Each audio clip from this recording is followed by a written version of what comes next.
Assalamualaikum warahmatullahi wabarakatuh. Waalaikumsalam warahmatullahi Salam wabarakatuh. sejahtera untuk kita semua. Selamat siang. Yang terhormat seluruh saudara-saudaraku kepala desa se-Indonesia yang hari ini bergabung lewat Zoom meeting dan juga lewat TV desa yang lain. Yang terhormati Bapak Dr. Sutoro Eko Yunanto MSI. Beliau adalah Rektor STTMB APMD Jakarta. Keseharian beliau juga dosen di ilmu pemerintahan dan juga relasi desa. Keseharian beliau yang ditekuni itu, dan alhamdulillah Bapak Dr. Sutoro Eko ini sudah silaturahim keliling beberapa kabupaten mendampingi saya. Pertama di Kabupaten Magelang, hadir di sana beberapa kepala desa di wilayah Jawa Tengah yang kami selenggarakan pada tanggal 24 Desember yang lalu. Yang kedua di Sukoharjo, Kabupaten Sukoharjo pada tanggal 26 Desember yang lalu. Kemudian dilanjutkan yang ketiga di Salatiga pada tanggal 31 Desember yang lalu. Dan juga 3 hari yang lalu kita ketemu dengan kepala desa dari wilayah Sukoharjo dan Klaten lagi di Klaten. Hari ini adalah pertemuan kami dalam rangka bedah naskah perubahan Undang-Undang Nomor 6 Tahun 2014 tentang desa. Ini acara yang kelima, Bapak. Jadi dari sana kita sudah mendapatkan satu masukan, satu saran, dan juga tentunya sebuah kajian yang secara akademik mampu untuk dipertanggungjawabkan. Dan itu juga bermula serta berdasar pada dasar-dasar keilmuan yang Bapak dan Ibu sekalian, mengapa finalisasi dan kristalisasi naskah akademik revisi UU Desa ini kemudian kita laksanakan di pagi? Tentu kita tidak melupakan faktor sejarahnya.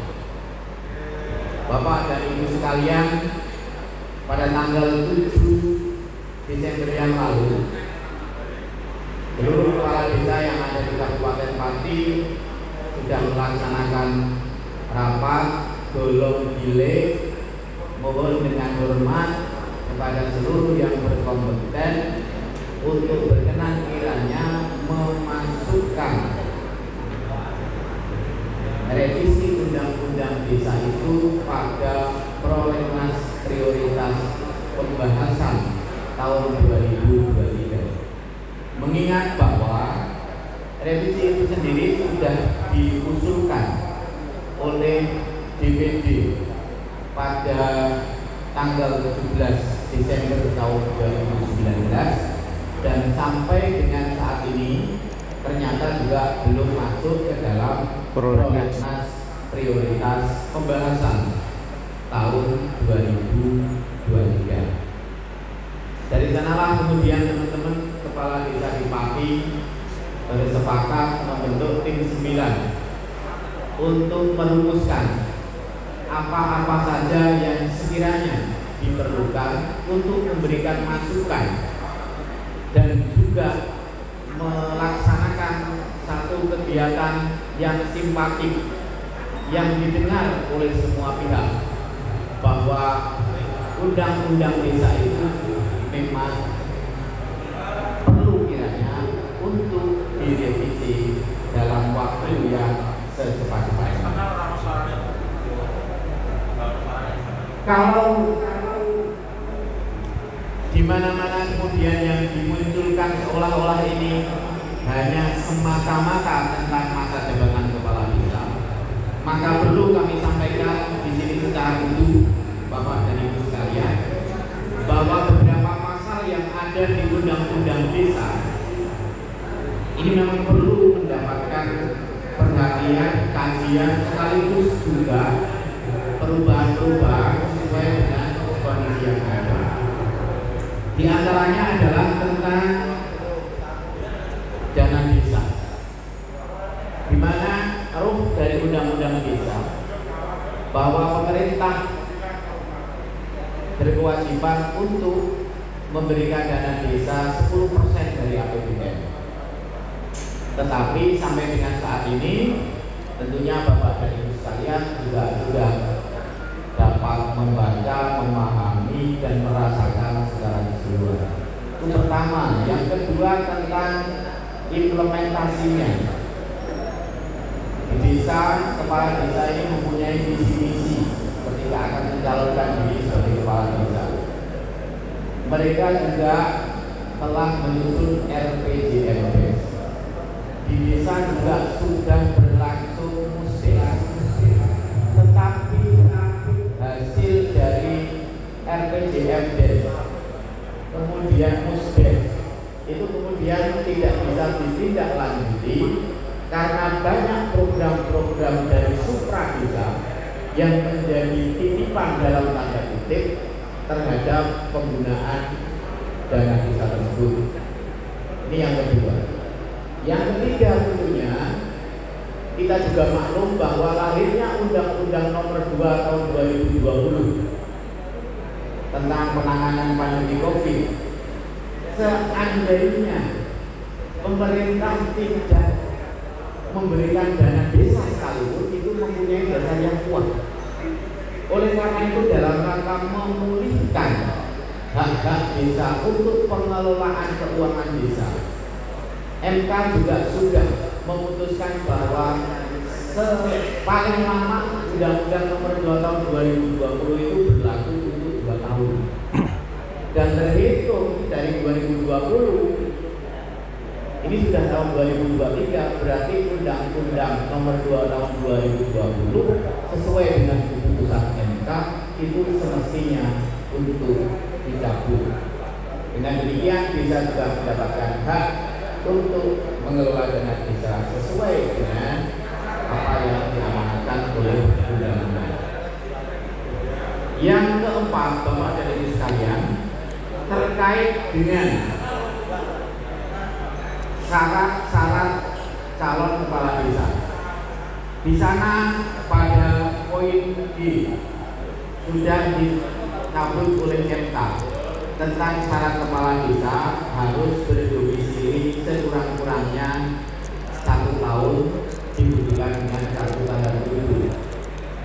Dicabutnya ayat ini mau tidak mau kondisi desa menjadi semakin kurang kondusif karena yang tampil sebagai kepala desa bukan lagi kader yang punya pengabdian dan mengenal kepada desanya masing-masing, tetapi kemudian diukur dari kemampuan secara finansial. Muncullah kepala desa dadakan yang belum mengenal karakteristik desanya masing-masing. Juga di sana terdapat satu persyaratan yang terkesan diskriminatif. Mengapa demikian? Pilgub dan pilkada calon tunggal itu masih tetap berlangsung, pemilihan tetap dilaksanakan. Tetapi ketika pilkades, kalau calon kurang dari 2, ini harus ditunda menanti pilkades yang berikutnya.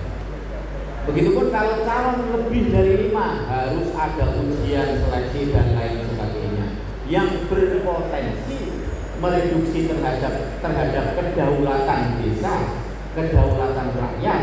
Karena calon yang diinginkan tidak lolos seleksi, sangat mungkin ada sesuatu di dalam ketidaklulusan bakal calon dimaksud.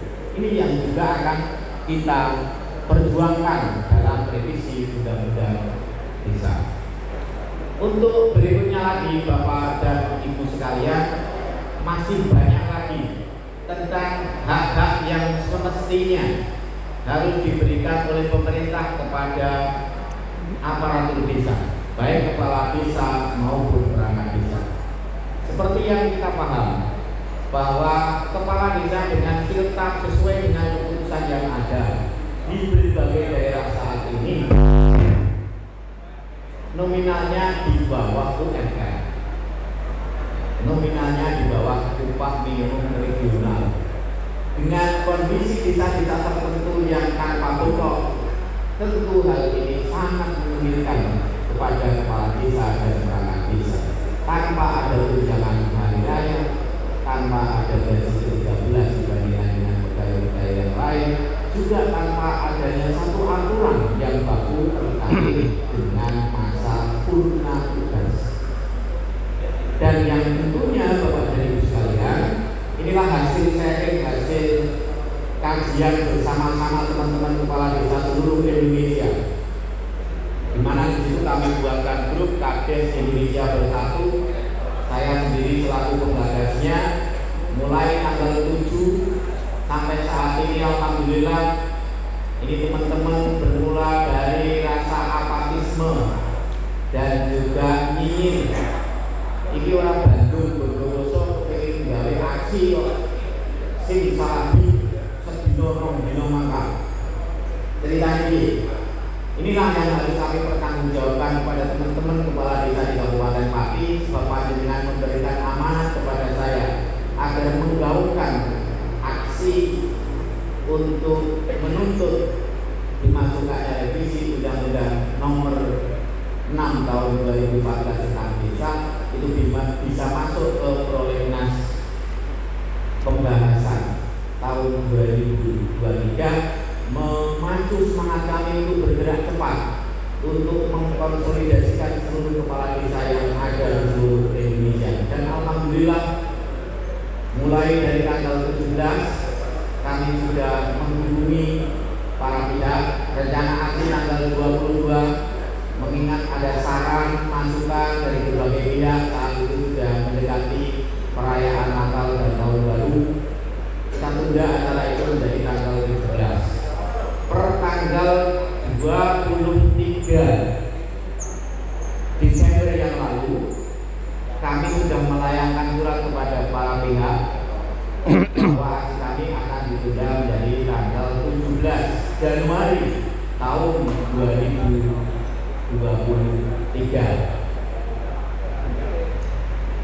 Jadi KIB ini hanya sebagai badan ad hoc, bukan sebagai asosiasi kepala desa.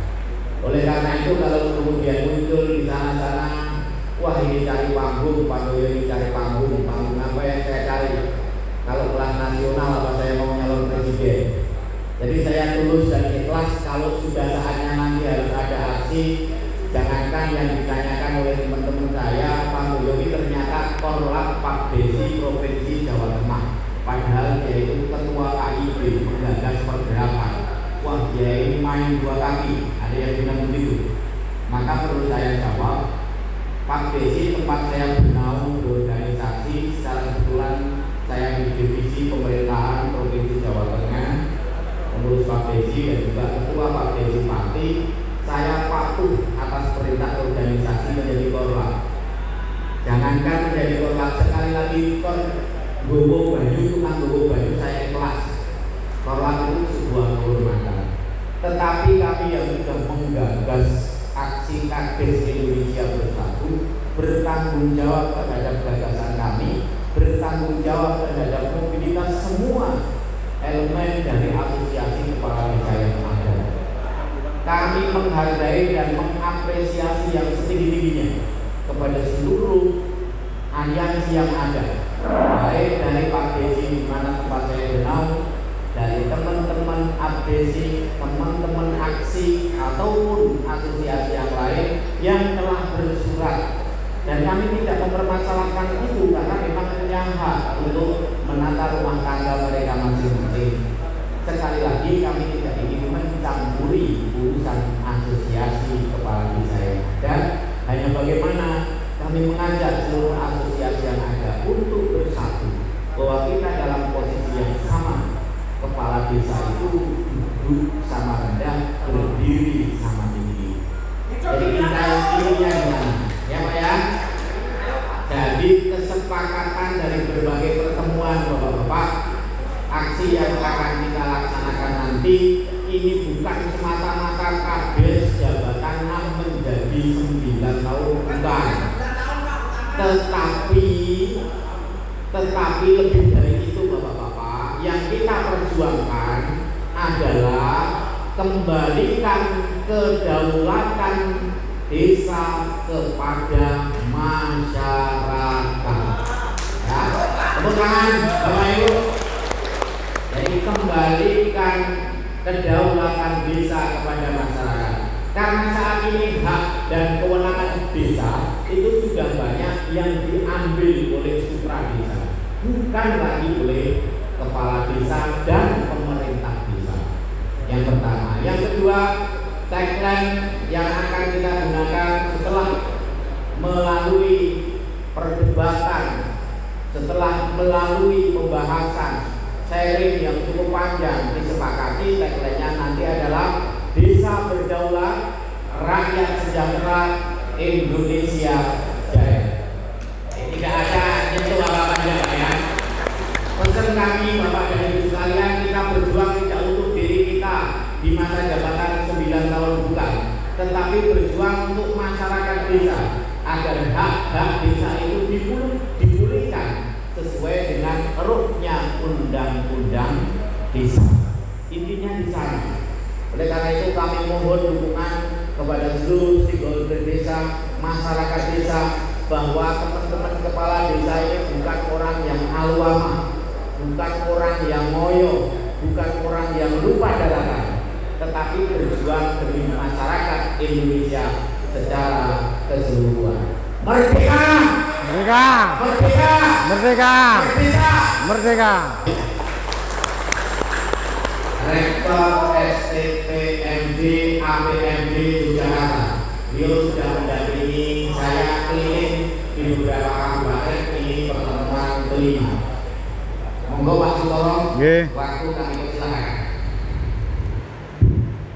Assalamualaikum warahmatullahi wabarakatuh. Sugeng siang, sugeng rahayu Ibu Bapak semuanya. Ketua Kades Indonesia Bersatu Pak Pandoyo yang saya hormati, yang saya banggakan, para kepala desa yang hadir di ruangan ini dari Kabupaten Pati, demikian juga para kepala desa yang hadir di ruang maya, maupun para sahabat semuanya, termasuk TV Desa Kang Surya Koco. Ini kehormatan bagi saya, ini yang pertemuan yang kelima, besok hari Selasa di Kabupaten Karanganyar.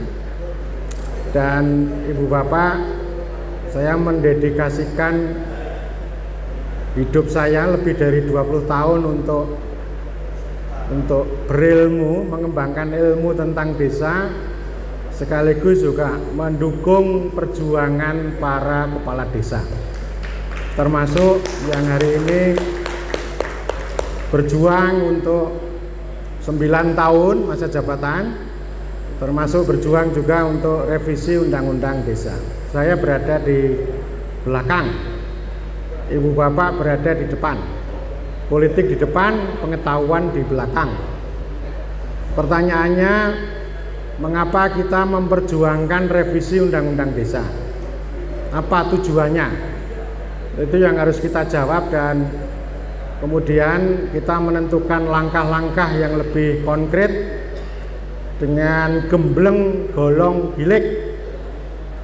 Meskipun organisasinya bisa bermacam-macam, tapi punya kepentingan dan tujuan yang sama. Kita perlu jawab mengapa. Pada kesempatan diskusi di TV Desa dengan Kang Surya Koco yang hadir di ruang Zoom, saya menyampaikan bahwa di bentang sejarah yang panjang, termasuk hari ini, negara tidak pernah menempatkan desa sebagai batu landasan dan batu penjuru, melainkan sebagai batu loncatan dan batu sandungan. Batu loncatan itu artinya desa hanya sebagai objek, hanya sebagai lokasi program-program pembangunan berbagai macam, entah itu stunting, SDGs desa dan sebagainya, itu hanya sebagai loncatan. Program-program dari atas itu diminta supaya didanai dengan dana desa, termasuk BLT.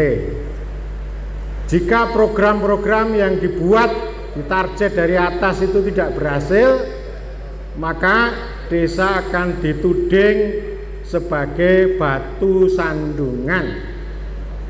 Biasanya kepala desa akan dituding bodoh, malas, celemer. Celemer tahu ya, suka mencuri gitu ya. Jadi konotasinya sudah jelek banget. Dan para profesor di kampus itu pada umumnya melakukan demoralisasi terhadap kepala desa, merendahkan martabat kepala desa, pamong desa dan sebagainya. Sebaliknya saya mengambil posisi untuk membela para pemimpin, para pamong desa, para perangkat desa dan seterusnya. Dan tujuan kita yang paling besar adalah kita meletakkan desa itu sebagai batu landasan, ibarat rumah. Desa itu adalah fondasi, kemudian ada bangunan-bangunan dan organisme rumah secara utuh, itulah yang kita sebut sebagai negara. Orang Jawa bilang bahwa desa itu cerak watu adoh ratu, dekat dengan batu, jauh dari ratu. Batu adalah simbol kekuatan, ratu adalah simbol kekuasaan. Jika kekuasaan tanpa kekuatan itu rapuh, kekuatan tanpa kekuasaan itu beku. Sehingga apa yang kita lalui selama ini itu kita menyaksikan bagaimana kekuasaan yang rapuh dan kekuatan yang beku itu. Sehingga ketika kekuasaan yang didasarkan pada kekuatan desa, maka Indonesia akan semakin kuat, Indonesia akan semakin jaya. Sebagaimana tagline yang tadi disampaikan oleh Ketua KIB, desa berdaulat, rakyat sejahtera, Indonesia jaya. Artinya kita tidak hanya berbicara tentang 9 tahun masa jabatan kepala desa. Itu sangat penting dan itu harus diperjuangkan. Itu kita wadahi dalam kerangka besar, yaitu desa berdaulat, rakyat sejahtera dan Indonesia jaya. Negara Indonesia NKRI yang berlandaskan pada kekuatan desa. Itu secara filosofi seperti itu. Dan mengapa kita melakukan revisi? Ya memang ada perjalanan selama 9 tahun. Ada kemajuan, tetapi juga ada masalah. Kiai Ahmad Mukoam yang dulu menjadi ketua Pansus RU Desa pada tahun 2012-2013 di DPR RI itu mengatakan bahwa selama 9 tahun itu ada kontradiksi, membangun sambil merusak desa, memajukan sambil melemahkan desa. Kemajuannya apa? Membangunnya apa? Infrastruktur jelas lebih baik. Infrastruktur, bahkan sekarang kantor-kantor desa juga lebih baik. SDM, pamong desa, perangkat desa lebih baik. Sekarang IT menjadi lebih populer. Desa sekarang melek IT dan sebagainya. Tetapi kerugian kita sangat banyak. Artinya mendatangkan 1001 manfaat, tetapi mendatangkan 1.000.000 kerugian. Kalau kita lihat di dalam regulasi, itu ada 3 perkara penting yang memang harus kita jadikan dasar untuk melakukan revisi Undang-Undang Desa. Pertama adalah kontradiksi. di dalam substansi Undang-Undang Desa. Undang-Undang Desa sering dinilai tidak tegas atau multi interpretasi. Contoh yang paling besar adalah kosakata Kesatuan Masyarakat Hukum Adat dan kosakata pemerintahan desa. Dalam hal ini, pemerintahan desa itu tidak dimaknai sebagai pemerintahan yang diselenggarakan, diatur dan diurus oleh desa secara mandiri, melainkan sebagai sistem pemerintahan yang bertingkat, yang birokratik dari atas ke bawah. Dan itulah yang kemudian memunculkan banyak regulasi, banyak aturan, banyak prosedur birokrasi yang justru melemahkan kedaulatan desa.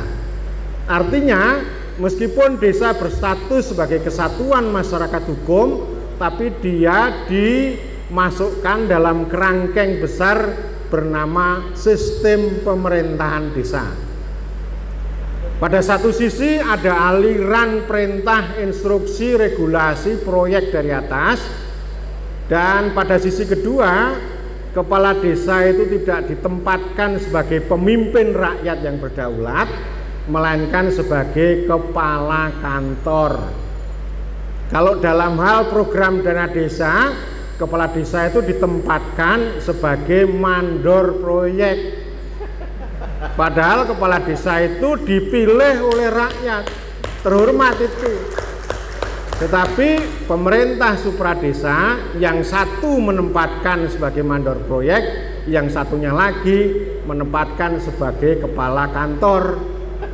Bahkan pada hari ini itu banyak kepala desa yang tidak menyadari sebagai pejabat politik yang memang harus bergulat dan bergelut dengan rakyat, melainkan berubah menjadi pejabat digital. Kemana-mana yang diurus adalah perangkat digital. Desanya ditetapkan atau diproklamasikan menjadi desa digital. Lalu komentar saya tidak bangga dengan kepala desa yang pamer digital. Anda itu adalah pejabat politik yang memang harus bergelut dengan hajat hidup orang banyak. Itu saya kira secara prinsip begitu, dan memang tidak ada ketegasan di dalam undang-undang desa karena pada waktu itu adalah hasil kompromi antara kosakata pemerintahan desa dengan kosakata Kesatuan Masyarakat Hukum Adat. Dan karena itu ke depan naskah akademik termasuk undang-undang desa harus mengarah ke sana.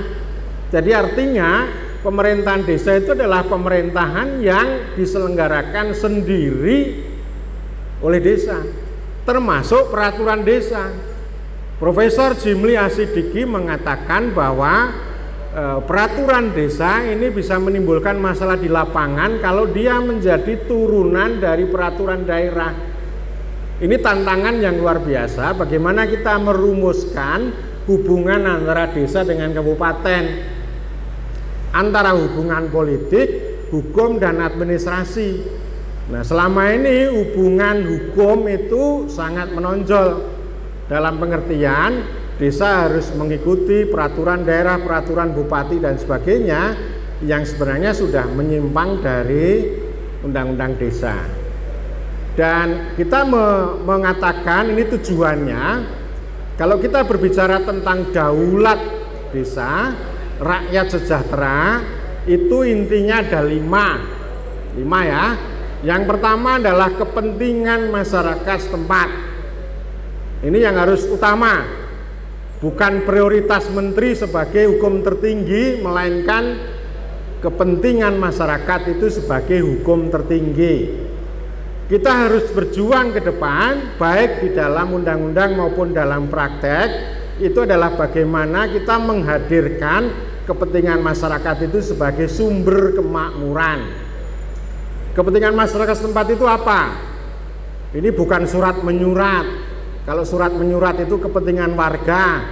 Orang mau sehat, orang mau pinter, mau sekolah, mau berpendidikan, itu kepentingan warga. Tetapi Indonesia itu mengenal kepentingan masyarakat setempat. Kepentingan masyarakat setempat itu kehidupan sosial, ya, pirukunan, gotong royong, layat, jagung dan sebagainya, dan itu tidak mungkin bisa dilepaskan. Ada seorang kepala desa dari Dompu, Nusa Tenggara Barat pernah mengatakan begini, meskipun kinerja kepala desa itu sangat baik, tapi kalau tidak pernah layat maka akan kehilangan legitimasi. Nah, itu namanya kehidupan sosial itu. Ngeterno wong loro. Ngeterke wong loro dan sebagainya ya. Melerai orang bertengkar. Wong arep pegatan dan sebagainya, rebutan warisan dan sebagainya. Yeah. Jadi ini ceritanya bisa panjang lebar. Dan tentu nanti juga akan terkait dengan kepentingan agama. Ini satu paket. Kepentingan budaya. Kemudian yang tidak kalah penting itu kepentingan ekonomi dan kepentingan ekologi. Ekologi itu ya termasuk infrastruktur lingkungan, menjaga sumber daya alam, menjaga air, kemudian tangguh bencana dan sebagainya itu ya. Kepentingan ekonomi itu banyak sekali lah. Baik itu kepentingan bersama para petani, para nelayan, ada gunung, ada sungai, ada air, ada hutan dan sebagainya. Itu dari dulu menjadi kehidupan dan penghidupan masyarakat setempat. Nah, hari ini itu masih belum bisa diangkat kepentingan masyarakat setempat itu. Meskipun pada bulan September tahun 2020 Presiden Joko Widodo itu menekankan dua aspek, yaitu daya ungkit ekonomi desa dan yang kedua ruralisasi. Tapi program-program yang turun ke desa bukan itu. Bukan soal kepentingan ekonomi itu, tapi malah justru yang lain. Ini kepentingan masyarakat setempat. Di dalam naskah yang kita siapkan ini belum selesai, beberapa hari ke depan akan selesai. Itu bagaimana kita menghadirkan kepentingan masyarakat setempat. Itu pertama. Kemudian yang kedua adalah prakarsa lokal. Prakarsanya masyarakat, prakarsanya kepala desa, maupun prakarsa-prakarsa yang lain. Ini saya ambil contoh ini. Ada sejumlah kepala desa, bukan di Pulau Jawa, karena di kawasan itu tidak ada listrik, jadi listrik itu hanya hidup beberapa jam di malam hari. Maka ini sejumlah kepala desa itu melakukan prakarsa kerjasama antar desa untuk bikin listrik tenaga surya. Gagasannya sudah didampingi oleh seorang pakar yang mengerti tentang tenaga surya. Lalu mereka bertemu dengan camat. Pak Camat, kami ada 7 desa memprakarsai listrik tenaga surya.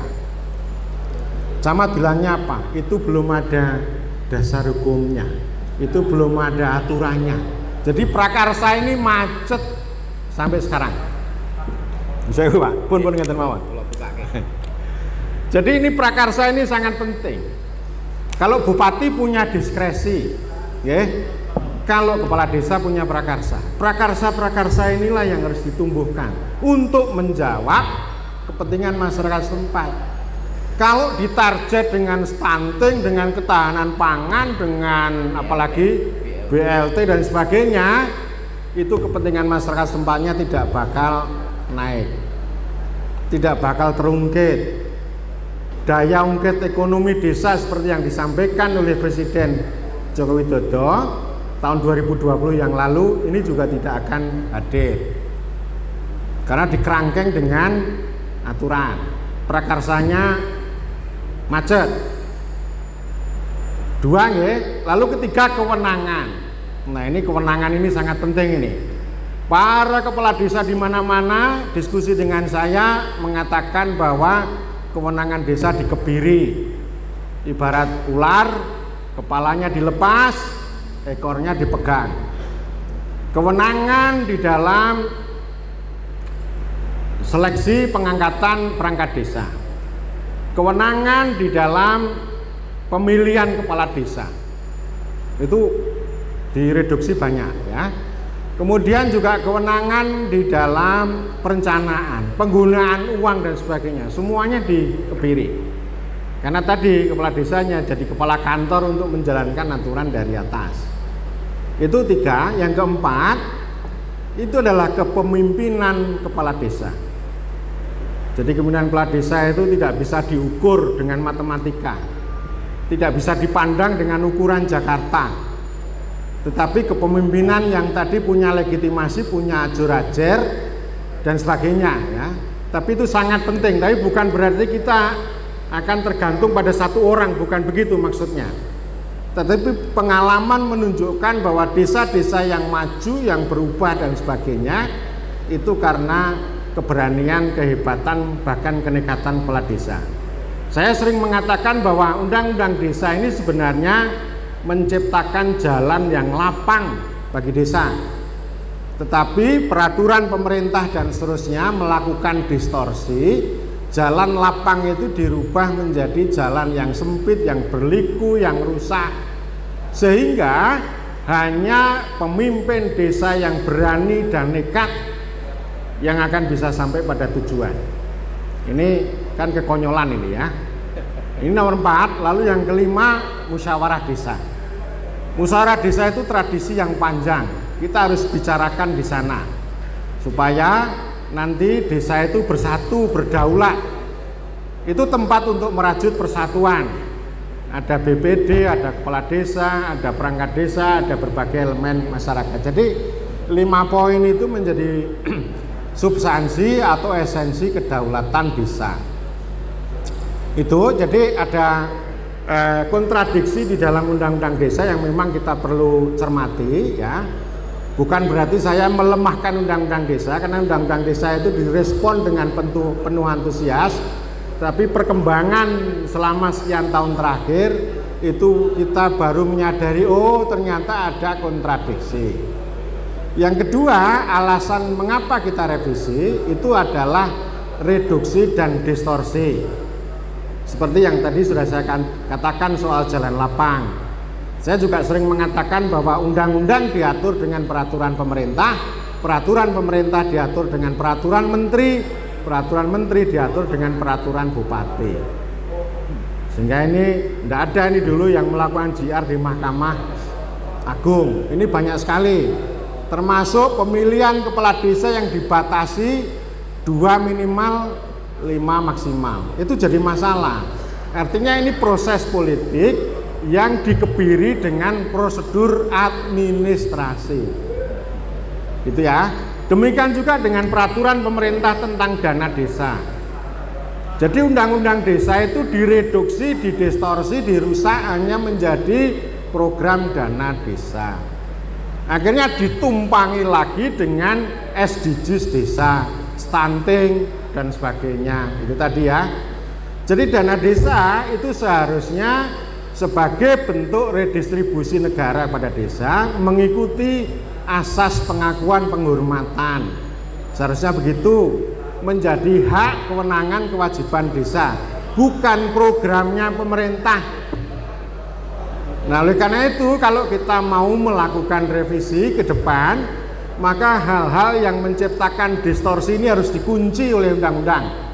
Jadi jangan sampai ada multi interpretasi. Ada teman-teman saya yang mengatakan kepada saya, undang-undang itu harus tegas.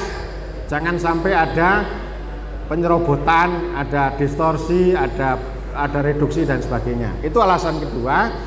Kemudian alasan yang ketiga, ini undang-undang desa, sebagian substansi undang-undang desa itu dianeksasi atau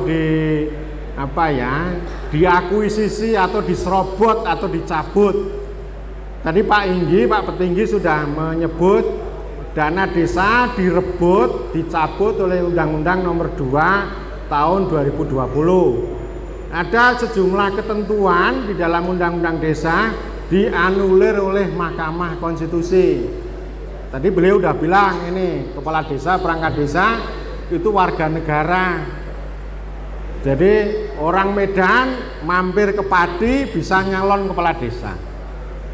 Itu di mana-mana begitu ya. Jadi ini menurut Mahkamah Konstitusi ketentuan orang lokal dengan bukti KTP 1 tahun itu dianggap melanggar hak warga negara. Mereka tidak tahu bahwa kita ini dualisme. Ada kepentingan warga yang itu berlaku bagi setiap orang di seluruh republik, tapi juga ada kepentingan masyarakat setempat. Jadi kalau kita mengatakan bahwa kepala desa, pamong desa itu orang setempat, karena memang itu tadi daulat masyarakat setempat. Jadi saya ingin mengatakan ini kedudukannya, kewenangannya, kalau desa itu mengatur dan mengurus kepentingan masyarakat setempat, pemerintah itu mengatur dan mengurus kepentingan warga negara. Jadi nek ana warga sing goblok, sing bodoh, sing ora sehat, sing stunting, itu adalah menjadi kewenangan, kewajiban dan tanggung jawab pemerintah, begitu ya. Tetapi kalau pertaniannya di lokal itu tidak maju, tidak baik dan sebagainya, nanti bisa kita serahkan pada desa.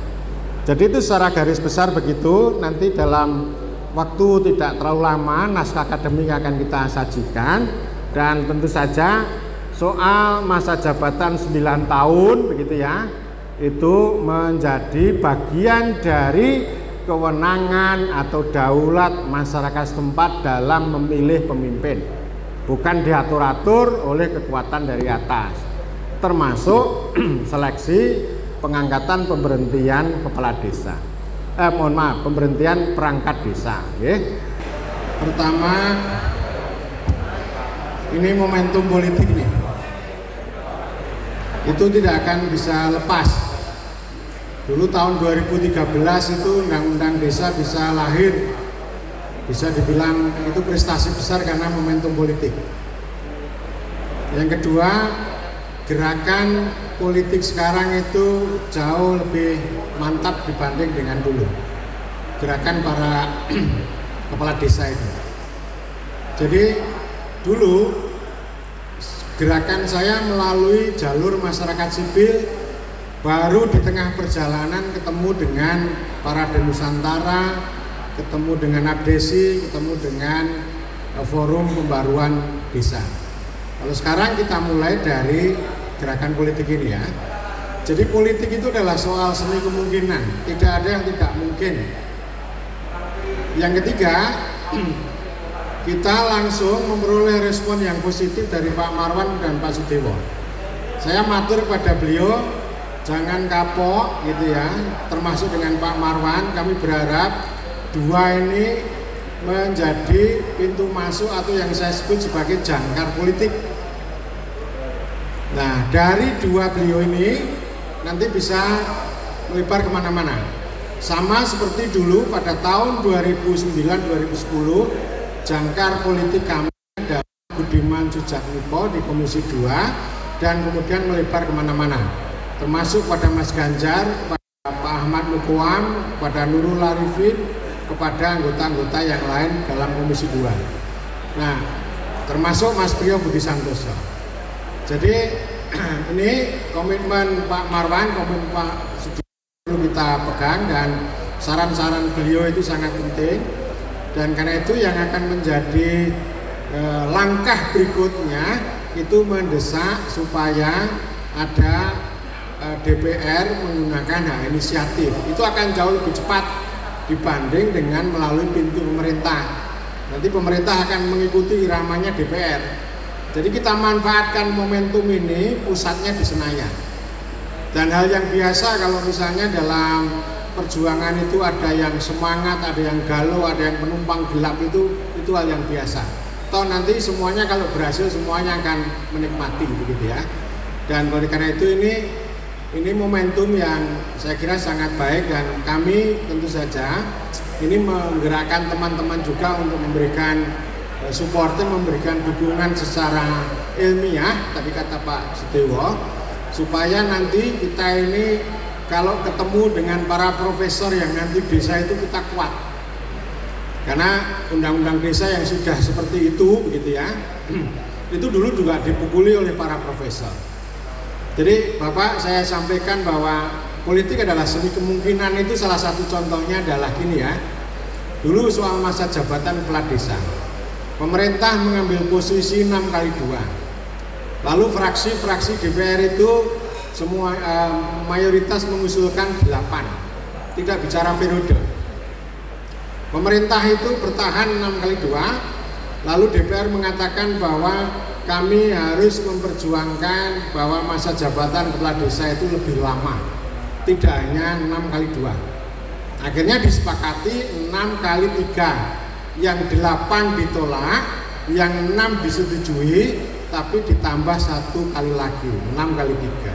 Itu adalah seni kemungkinan politik dan nanti itu juga bisa kita perjuangkan ya. Jadi 9 tahun ini kan pilihannya ada 3. 9 tahun tanpa periode, artinya kita serahkan pada daulat rakyat. Yang ini kita sebut kalau dalam hal advokasi kebijakan namanya high call, tuntutan yang tertinggi. Ya, tuntutan yang tertinggi itu 9 tanpa periode. Tidak apa-apa, ini diperjuangkan. Kemudian yang paling bawah ya, saya dulu ambil paling bawah dulu, itu 9 kali 2. Tapi kemarin waktu diskusi di Klaten nggak menarik 9 kali 2 itu, mending 6 kali 3. Kalau nanti opsi mayoritas orang mengatakan yowes kalau 9 tapi 9 kali 2 ya, ini nggak menarik. Kenapa? Karena kalau yang sudah duduk 2 kali maka tidak bisa jago lagi. Jadi angka 6 kali 3 itu lebih menarik daripada 9 kali 2. Makanya ini yang moderat ya. Tapi kalau perjuangan kita high call ya, high call. Lalu titik tengahnya itu 9 kali 3. Jadi dari 18 menjadi 27. Itu yang titik tengah. Tapi terus saja yang maksud saya yang diperjuangkan adalah yang high call ya, yang high call yang paling tinggi gitu kan.